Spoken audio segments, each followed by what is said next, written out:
जैसे अभी हमने अपने पिछले पार्ट में हमने स्टडी किया है कॉन्जुगेशन को, यानी कि कैसे बैक्टीरिया अपने आप मटेरियल को क्या करता है, कंप्लीट करता है।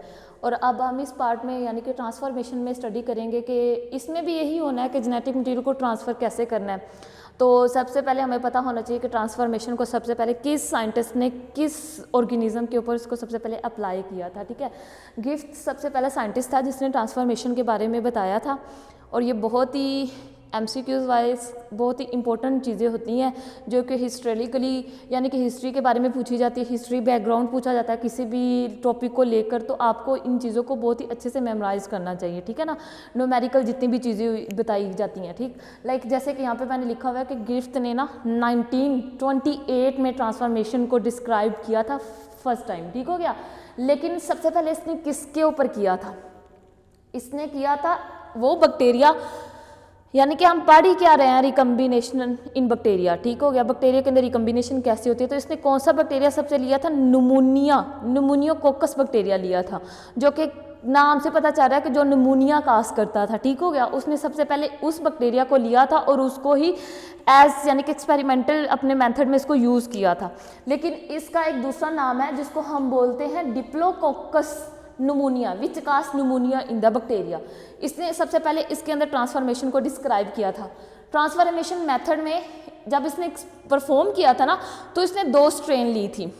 स्ट्रेन्स के बारे में आप लोगों ने पढ़ा हुआ है, कुछ बैक्टीरिया होते हैं पॉजिटिव बैक्टीरिया और कुछ होते हैं ग्राम नेगेटिव बैक्टीरिया। ठीक होगा, कुछ डिजीज़ काज करने वाले होते हैं और कुछ डिजीज़ नॉन कासिंग होती है, मीन्स कि हम उन्हें पॉजिटिव का नाम देते हैं। ठीक हो गया, यूजफुल होते हैं।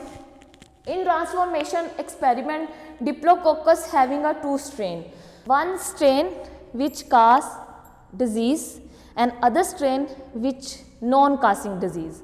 यानी कि इसने 2 डिफरेंट स्ट्रेन लिए थे। एक ऐसा स्ट्रेन लिया था, स्ट्रेन जो वर्ड यूज़ कर रही हूँ ना, उसने बैक्टीरिया ही लिया था। एक ऐसा बैक्टीरिया लिया था जो डिजीज़ काज कर रहा था, और एक ऐसा बैक्टीरिया लिया था जो कि नॉन डिजीजिंग था, यानी कि वो डिजीज़ काज नहीं करता था। और इन दोनों में डिफरेंस क्या है? One strain cause diseasing smooth and form colony.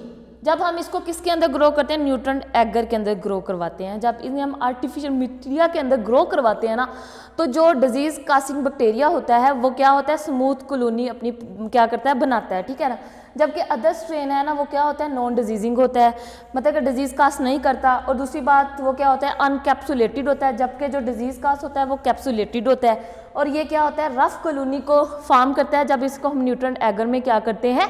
Grow करवाते हैं। तो इस तरह के इसने 2 स्ट्रेन लिए थे, उन दोनों स्ट्रेन को आपस में क्या किया था? आपस में कॉन्टेंट करवाया था कि क्या जो डिजीज काज कर रहा है उसके जो फैक्टर हैं वो उस बैक्टीरिया के अंदर ट्रांसफ़र होते हैं जो डिजीज़ काज नहीं करता, क्या वो उस बैक्टीरिया की डेथ होती है? तो इसने ये चीज़ करने के लिए ना इसने माउस लिया था, इसने माउस के ऊपर ही एक्सपेरिमेंट किया था, इसीलिए इसने इस मेथड का नाम रखा था ट्रांसफॉर्मेशन।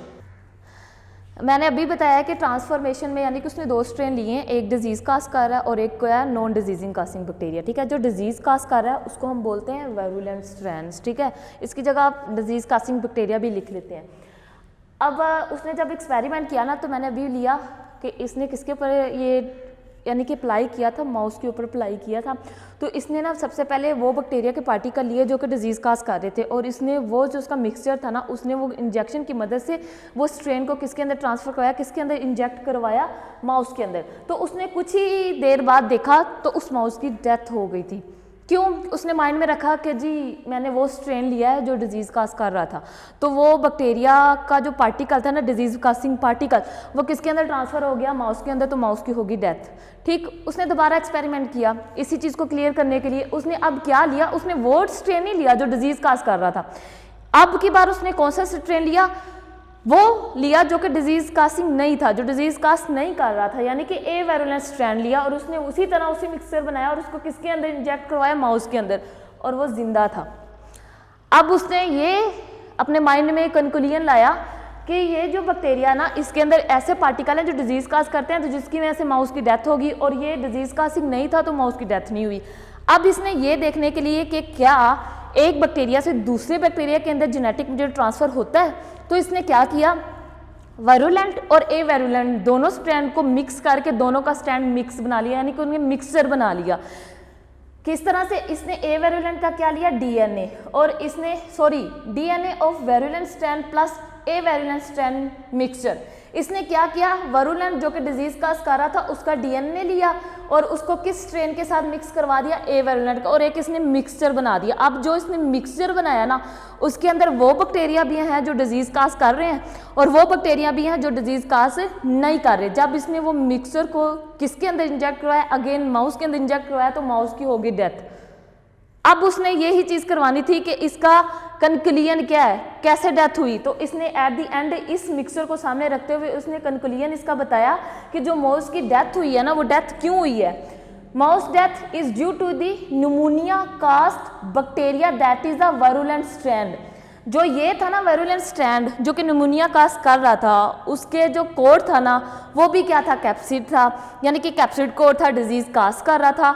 जब इसको हमने किसके साथ मिक्स किया, ए वेरुलेंट के साथ, ये जो वेरुलेंट स्ट्रैंड का डीएनए था ना, इसने क्या किया, जो ए वेरुलेंट का बैक्टीरिया था उसने इस कोड को यूज करते हुए अपना एक कोड बना लिया, यानी कि इसने डीएनए को एब्जॉर्ब कर लिया। किसने, ए वेरुलेंट ने किसके डीएनए को एब्जॉर्ब कर लिया, वेरुलेंट को, यानी कि डिजीज कासिंग बैक्टीरिया के कोड को किसने एब्जॉर्ब कर लिया, नॉन डिजीजिंग कासिंग बैक्टीरिया ने। इस तरह से उसके अंदर भी वो एबिलिटी या वो पार्टिकल डेवलप हो गए जो कि डिजीज काज करते थे। इस तरह से दोनों ही बैक्टीरिया क्या बन गए, वेरुलेंट बन गए, और उन्होंने क्या कर दिया, माउस की डेथ कर दी। क्लियर हो गया।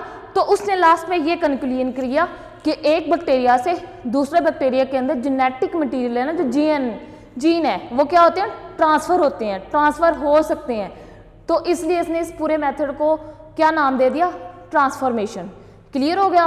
तो हम इंशाल्लाह इसी तरह इसका थर्ड मेथड पढ़ेंगे, दैट इज द ट्रांसडक्शन।